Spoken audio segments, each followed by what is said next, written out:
Olá! Hoje a gente vai mergulhar fundo em uma das histórias mais fundamentais da nossa cultura.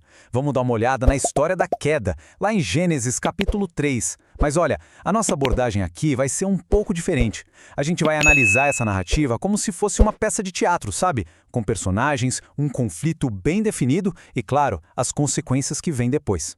E a história já começa a todo vapor, apresentando digamos, o catalisador de tudo. O texto não enrola. De cara, a gente conhece a serpente, e ela é definida com uma palavra-chave, astuta. E essa palavra não está ali por acaso não. Ela já cria todo um clima de intriga, sabe? E prepara o terreno para o que está para acontecer. Então vamos lá. O cenário é o paraíso, um lugar de pura harmonia, onde tudo é provido. Só que toda boa história precisa de um conflito, né? E aqui, o conflito todo nasce de uma única regra, uma proibição fundamental. E é justamente a simplicidade dessa regra que a torna tão potente. E qual era essa regra? Bom, a gente ouve da boca da própria mulher. É preto no branco, super direta e com uma consequência bem explícita: a morte. Sem espaço para interpretação, sem ambiguidade. Pensa bem, a liberdade ali no jardim era quase absoluta, tirando esse único ponto focal. Beleza, agora a gente entra no que seria o primeiro ato desse drama. E o mais curioso é que a história toda se desenrola a partir de um diálogo. É isso mesmo, uma única conversa.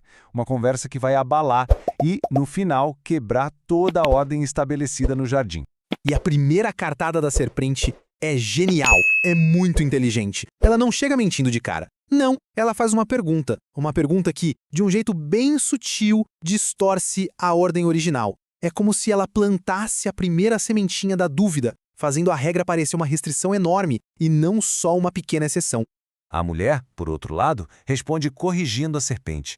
Ela repete a regra direitinho, com precisão. Isso mostra que ela sabia exatamente o que podia e o que não podia. Então, a decisão que ela vai tomar não é por falta de informação, não é por ignorância. Isso é um ponto-chave.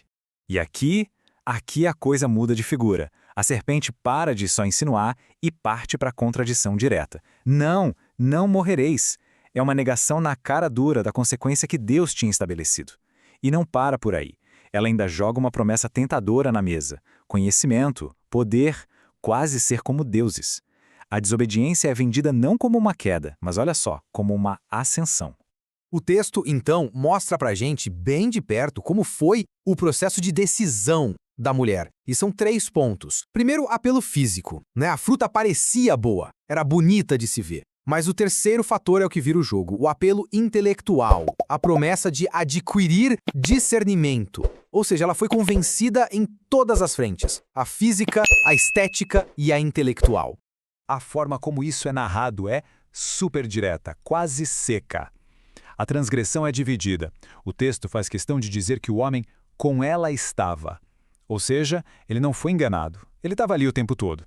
E ele come. Simples assim. Sem discussão, sem protesto registrado, o ato é rápido, simples e compartilhado. E aí a gente vai para o segundo ato, as consequências que são imediatas e o confronto que, claro, era inevitável. Aquela promessa da serpente de que os olhos se abririam, bom, ela se cumpriu. Só que não do jeito que eles imaginavam. A primeira consequência não é algo que acontece do lado de fora, é interna. É uma nova consciência de si mesmos. De repente, eles se enxergam de um jeito novo e a reação é vergonha. O instinto é se cobrir, se esconder. Acabou a inocência. Aqui o clima da história muda completamente. O som dos passos de Deus no jardim, que antes talvez fosse um som reconfortante, agora causa medo. E o confronto não começa com uma acusação, mas com uma pergunta. Onde estás? E essa é uma pergunta muito mais profunda do que só a localização física, né? O que vem a seguir é aquele clássico jogo de empurra-empurra, uma cascata de culpa. Quando Deus pergunta para o homem, ele na hora aponta para a mulher. Quando é a vez da mulher, ela aponta para a serpente. Ninguém ali assume a responsabilidade pelo que fez. Isso tudo nos leva ao terceiro e último ato, os julgamentos. E é interessante que Deus fala com cada um deles na ordem inversa da acusação. Começa com a serpente, vai para a mulher e termina com o homem. A sentença da serpente é uma mudança na sua própria natureza. Ela é rebaixada fisicamente, vai ter que rastejar e, o ponto central, é declarada uma inimizade eterna entre a descendência dela e a da mulher, ou seja, um conflito que vai durar para sempre. Já para a mulher, as consequências têm a ver com as suas relações mais essenciais. A dor entra no processo de dar à luz, e aquela harmonia com o marido também muda, se transforma numa dinâmica de desejo e domínio. E para o homem, a maldição atinge a relação dele com o trabalho e com a terra. O solo que antes dava tudo de mão beijada, agora vai oferecer resistência. A sobrevivência a partir de agora vai significar trabalho duro, sofrimento, suor. Acabou a vida mansa do jardim. E aí vem o golpe final. Aquela pena de morte, avisada lá no comecinho, agora é confirmada. A mortalidade vira a condição básica do ser humano. A desobediência não os levou a serem como deuses, mas os levou de volta para o pó, de onde vieram. Bom, a gente chega agora no epílogo da história. Os julgamentos foram feitos, mas ainda falta uma última ação, a separação definitiva do paraíso. É aqui que se estabelece a nova realidade da humanidade. E o texto deixa bem claro o porquê da expulsão. Agora que eles tinham o conhecimento do bem e do mal, a humanidade não podia ter acesso à árvore da vida eterna. Imagina só, seria prender a humanidade para sempre nesse estado de queda. A expulsão, olhando por esse lado, soa quase como uma medida para conter um dano maior. E a mudança é total. É uma redefinição completa do que é ser humano. A vida muda em todos os sentidos.